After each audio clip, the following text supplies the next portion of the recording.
Chief Justice Roberts, Vice President Harris, Speaker Pelosi, Leader Schumer, Leader McConnell, Vice President Pence, and my distinguished guests, my fellow Americans. This is America's day. This is democracy's day, a day of history and hope, of renewal and resolve. Through a crucible for the ages, America has been tested anew, and America has risen to the challenge. Today, we celebrate the triumph not of a candidate, but of a cause, the cause of democracy. The people, the will of the people, has been heard, and the will of the people has been heeded. We've learned again that democracy is precious. Democracy is fragile. And at this hour, my friends, democracy has prevailed. So now, on this hallowed ground where just a few days ago, violence sought to shake the Capitol's very foundation, we come together as one nation, under God, indivisible, to carry out the peaceful transfer of power as we have for more than 2 centuries. As we look ahead in our uniquely American way, restless, bold, optimistic, and set our sights on the nation we know we can be and we must be. I thank my predecessors of both parties for their presence here today. I thank them from the bottom of my heart, and I know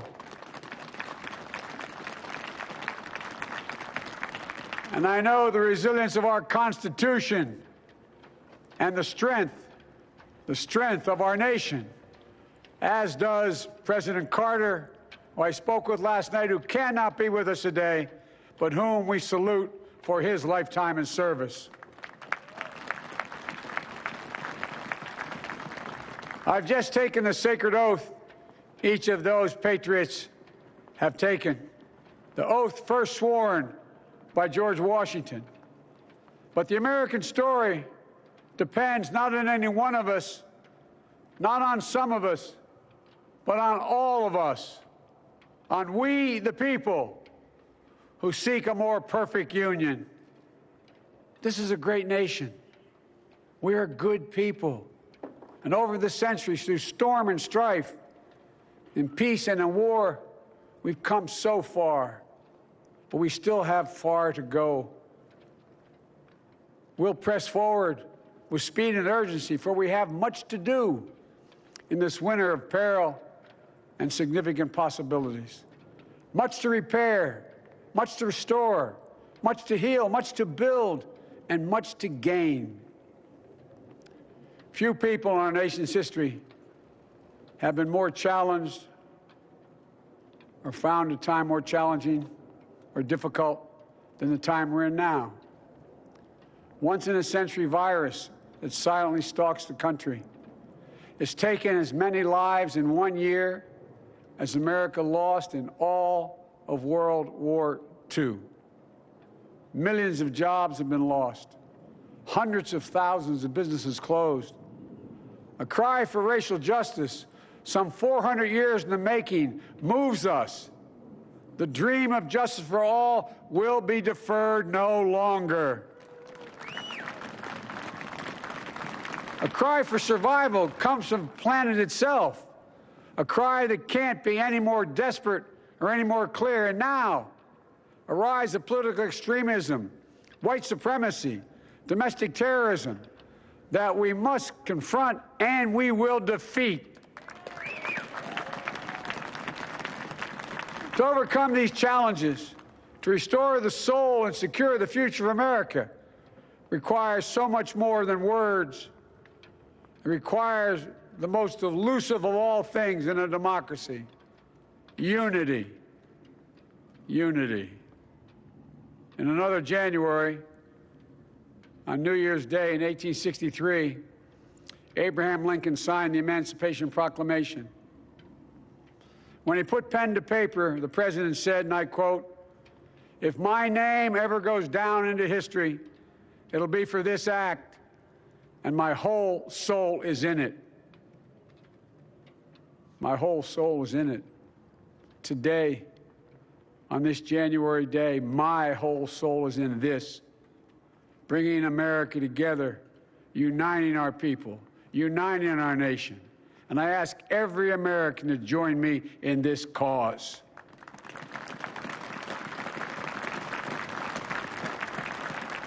Uniting to fight the foes we face: anger, resentment and hatred, extremism, lawlessness, violence, disease, joblessness, and hopelessness.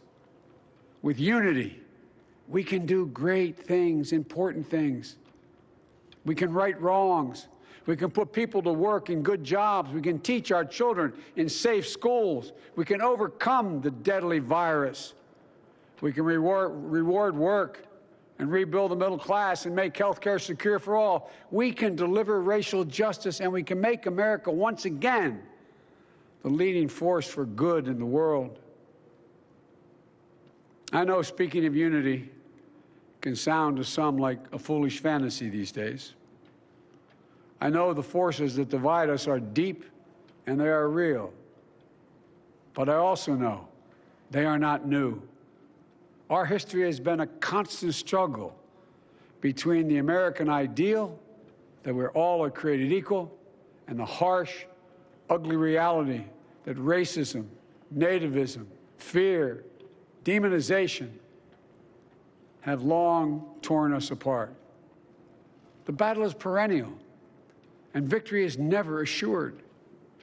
Through Civil War, the Great Depression, World War, 9/11, through struggle, sacrifice, and setbacks, our better angels have always prevailed. In each of these moments, enough of us have come together to carry all of us forward. And we can do that now. History, faith, and reason show the way of unity. We can see each other not as adversaries, but as neighbors. We can treat each other with dignity and respect. We can join forces, stop the shouting, and lower the temperature. For without unity, there is no peace, only bitterness and fury. No progress, only exhausting outrage. No nation, only a state of chaos. This is our historic moment of crisis and challenge, and unity is the path forward. And we must meet this moment as the United States of America. If we do that, I guarantee you we will not fail. We have never, ever, ever, ever failed in America when we've acted together. And so today, at this time, in this place, let's start afresh, all of us. Let's begin to listen to one another again, hear one another, see one another, show respect to one another. Politics doesn't have to be a raging fire, destroying everything in its path. Every disagreement doesn't have to be a cause for total war. And we must reject the culture in which facts themselves are manipulated and even manufactured.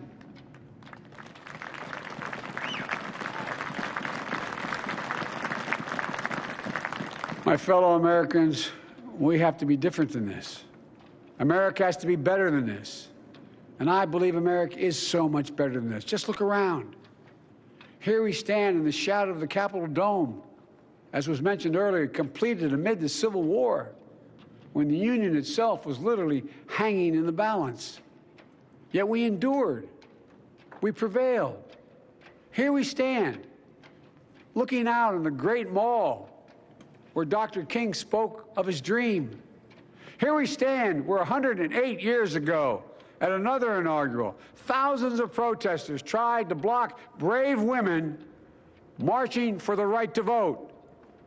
And today, we mark the swearing in of the first woman in American history elected to national office, Vice President Kamala Harris.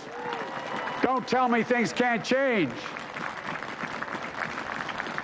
Here we stand across the Potomac from Arlington Cemetery, where heroes who gave the last full measure of devotion rest in eternal peace. And here we stand, just days after a riotous mob thought they could use violence to silence the will of the people, to stop the work of our democracy, to drive us from this sacred ground. It did not happen. It will never happen. Not today, not tomorrow, not ever. Not ever.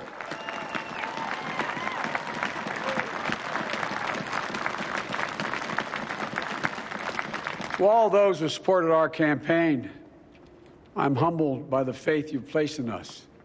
To all those who did not support us, let me say this. Hear me out as we move forward. Take a measure of me and my heart. And if you still disagree, so be it.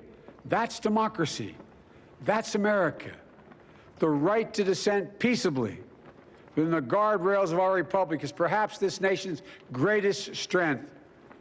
Yet hear me clearly. Disagreement must not lead to disunion. And I pledge this to you.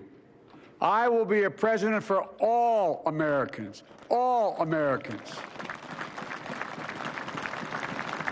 And I promise you, I will fight as hard for those who did not support me as for those who did.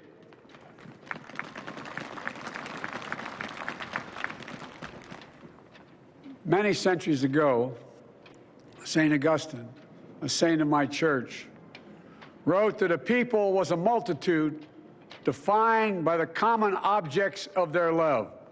Defined by the common objects of their love. What are the common objects we as Americans love that define us as Americans? I think we know. Opportunity, security, liberty, dignity, respect, honor, and yes, the truth. Recent weeks and months have taught us a painful lesson. There is truth and there are lies. Lies told for power and for profit. And each of us has a duty and a responsibility as citizens, as Americans, and especially as leaders. Leaders who have pledged to honor our Constitution and protect our nation, to defend the truth and defeat the lies. Look, I understand that many of my fellow Americans view the future with fear and trepidation. I understand they worry about their jobs. I understand, like my dad, they lay at bed at night, staring at the ceiling, wondering, can I keep my health care? Can I pay my mortgage? Thinking about their families, about what comes next. I promise you, I get it. But the answer is not to turn inward, to retreat into competing factions, distrusting those who don't look like you, or worship the way you do, or don't get their news from the same sources you do. We must end this uncivil war that pits red against blue, rural versus urban, conservative versus liberal. We can do this if we open our souls instead of hardening our hearts, if we show a little tolerance and humility, and if we're willing to stand in the other person's shoes, as my mom would say, just for a moment, stand in their shoes. Because here's the thing about life. There's no accounting for what fate will deal you. Some days, when you need a hand. There are other days when we're called to lend a hand. That's how it has to be. That's what we do for one another. And if we are this way, our country will be stronger, more prosperous, more ready for the future. And we can still disagree. My fellow Americans, in the work ahead of us, we're going to need each other. We need all our strength to persevere through this dark winter. We're entering what may be the toughest and deadliest period of the virus. We must set aside politics and finally face this pandemic as one nation. One nation. And I promise you this, as the Bible says, weeping may endure for a night, but joy cometh in the morning. We will get through this together. Together. Look, folks, all my colleagues I serve with in the House and the Senate up here, we all understand the world is watching all of us today. So here's my message to those beyond our borders. America has been tested, and we've come out stronger for it. We will repair our alliances and engage with the world once again, not to meet yesterday's challenges, but today's and tomorrow's challenges. And we'll lead not merely by the example of our power, but by the power of our example.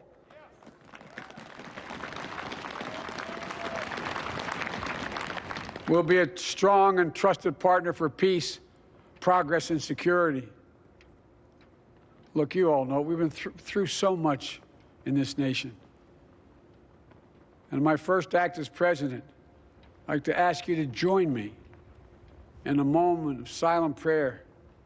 Remember all those who we lost in this past year to the pandemic, those 400,000 fellow Americans, moms, dads, husbands, wives, sons, daughters, friends, neighbors, and coworkers. We'll honor them by becoming the people and the nation we know we can and should be. So I ask you, let's say a silent prayer for those who've lost their lives and those left behind, and for our country.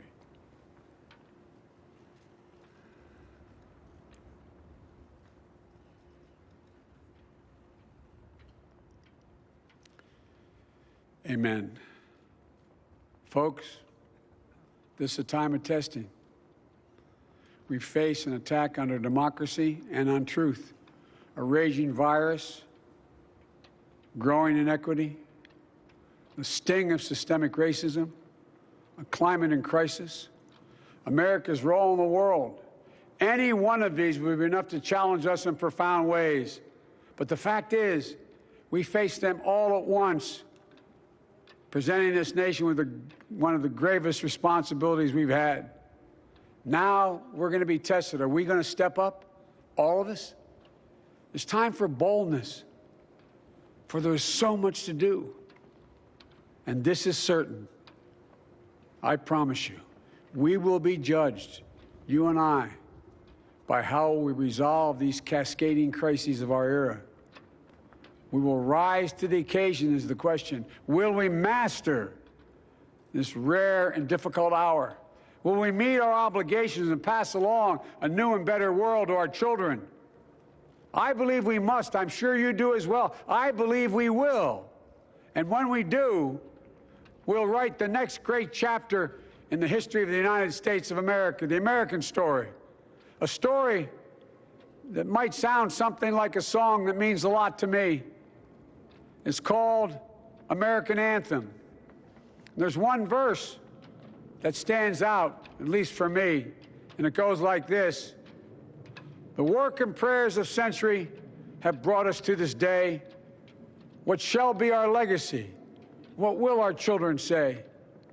Let me know in my heart when my days are through. America, America, I gave my best to you.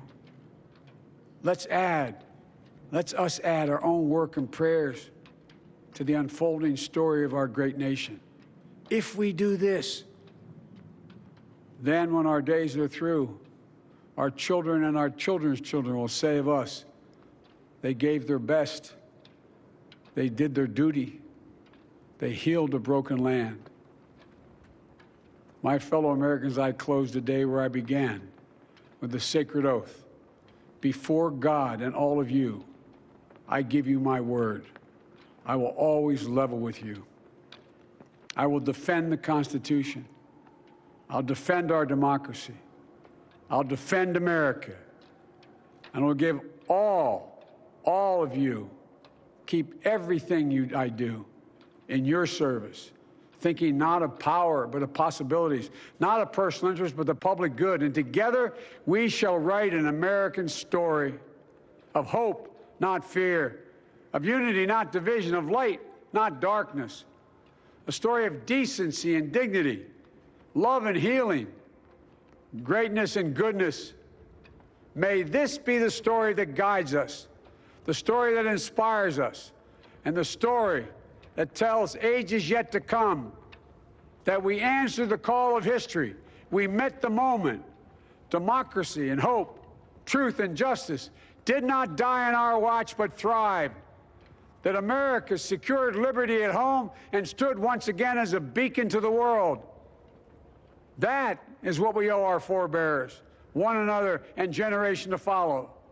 So, with purpose and resolve, we turn to those tasks of our time, sustained by faith, driven by conviction, and devoted to one another and the country we love with all our hearts. May God bless America, and may God protect our troops. Thank you, America.